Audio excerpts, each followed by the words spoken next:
All right, so we are playing some War Machine tonight. It's me, Phil, and playing with Matthew. How's it going, Matthew? Good, good. Excellent. I am playing the Blindwater congregation hordes list, and Matthew has his nicely painted Menoth, which I guess the light's not that too good over here. Half painted. Half painted. Here, let me grab this thing over here real quick. So, you got the who you bring tonight, Matthew? I've got the Zealots. I've got unit attachment for the Zealots, the Monoloth bearer, and I've got the Bastions right here. I'm proxying the Hierophant right here. I've got the Choir and the Vassal. I'm proxying over here the Paladin and the Order of Wall. And then I've got the Harbinger right there, and of course your favorite, the Avatar Menoth. Yeah, Avatar is not a fun guy. Not if you're playing against him, right? No, that's right. All right. Well, I've got Blindwater. Real simple. I took Bloody Barnabas. I got the he's right her. I got the Gamerman Posse. 2 Black-Eyed Wrestlers, a Totem Hunter, and a Feral Geist. I need to swap out one of those Black-Eyed Wrestlers. Switch some stuff up, but right now this is a pretty hitty army. And we've already set up, and I've got first turn, so we'll see how this goes.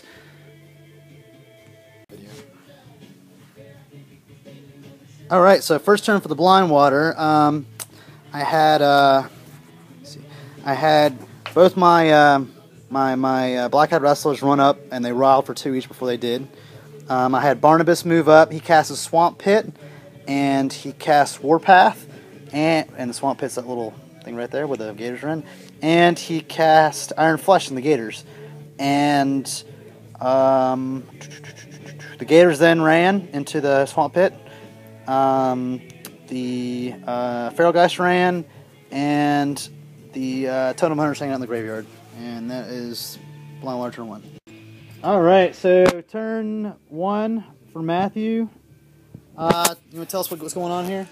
Yeah, I just basically moved everything up, casted Greater Destiny on these guys from this dude right here, and then these guys have negated any spell casting, so essentially, other than a feat doing damage, they're absolutely invincible right now. And then we got my Bastions in the back. We got my Paladin right here. Avatar's hanging tight. The Harbinger casts her feat, so that anything that moves into her command range, within her command range, closer to her, suffers a unboostable power 14 damage roll. And that's about it. Excellent, thank you. Alright, so it's going into Blindwater turn 2. Alright, we got Blindwater turn 2. Matthew left me with no choice but to to basically have the Blindwater kind of hang back between his popping his feet and his invincible zealots up front. I had my 2 Black-Eyed Wrestlers went back. They rolled for 2 each. I had the Totem Hunter move back. I had the Feral Geist move back.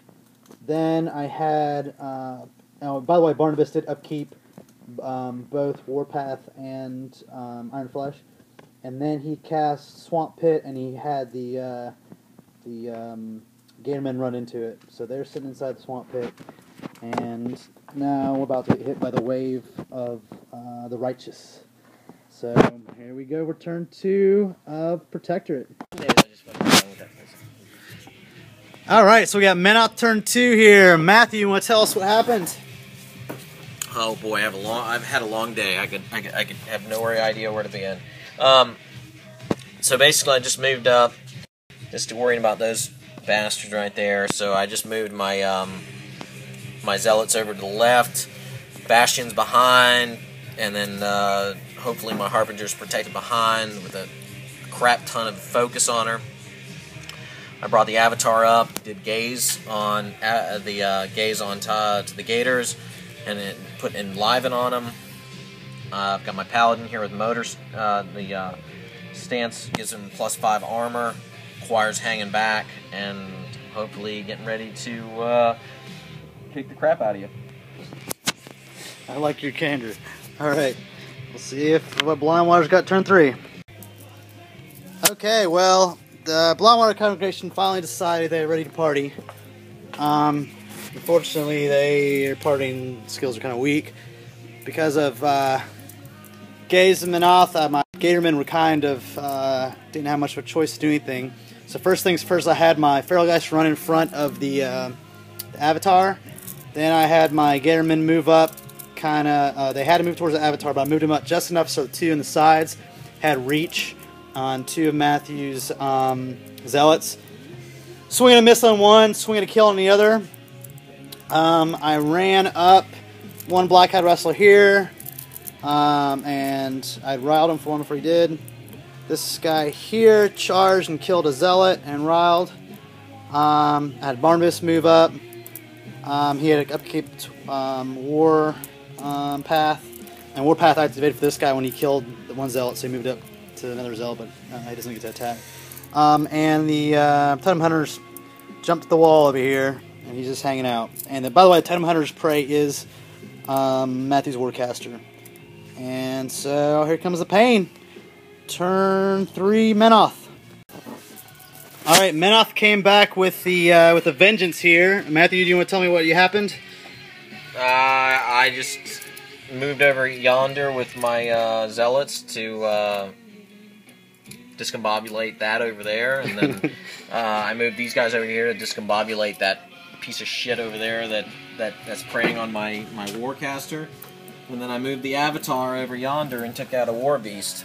Took out a Black-Eyed Wrestler. Because I know damn well that if you take out the War Beasts and Hordes, then you don't got a whole lot left. Yeah, I got one War Beast left. Yeah, and you killed the Feral Geist with the with your Paladin, right? Mm-hmm.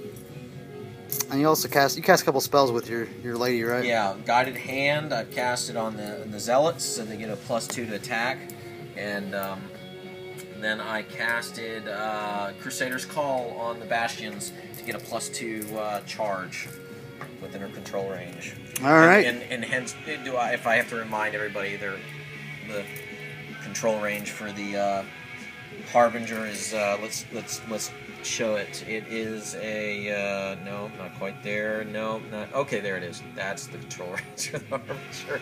Wow, I mean it's pretty empty back here, but apparently Harbinger can control. All right, so let's see if Blindwater can recover from this beating. All right, the Blindwater hit hard back, but I don't think it's going to be hard enough. Let's see, what do we do here? I had Barnabas move up. Oh, first we upkept Iron Flesh on the Gatormen. He popped his feet, knocked everybody down except this lone old Bastion dude over here. Then using that, the Gatorman posse got some good attacks and charges in. I took out, what was that dude's name over here? The Paladin? No, that was a Vassal. I took out the Vassal, I took out the Choir, I took out quite a few Zealots. I was hoping to take out more, and then I kind of made a mistake. So what I did was I had my Black-Eyed Wrestler move out of combat with the Zealots to try to double-handed throw Barnabas away from the Avatar. I boosted to hit, and I needed a 7 on 3 dice, and I rolled a 6. So he's sitting out there with his something in the wind, and all right. Well, Matthew's doing a victory dance over here, so I don't know. I'll just go ahead and explain what happened. Which we're gonna see is happening. He actually didn't kill with the Avatar. Avatar he moved it up, but he actually killed him. He moved some stuff that didn't matter. He moved up his Harbinger, and she used her 5-inch AoE blast twice and on Barnabas, and it was enough to kill him. She boosts both the damages and an auto hit, and she doesn't want a sight. And so Matthew won. Good game. Good game.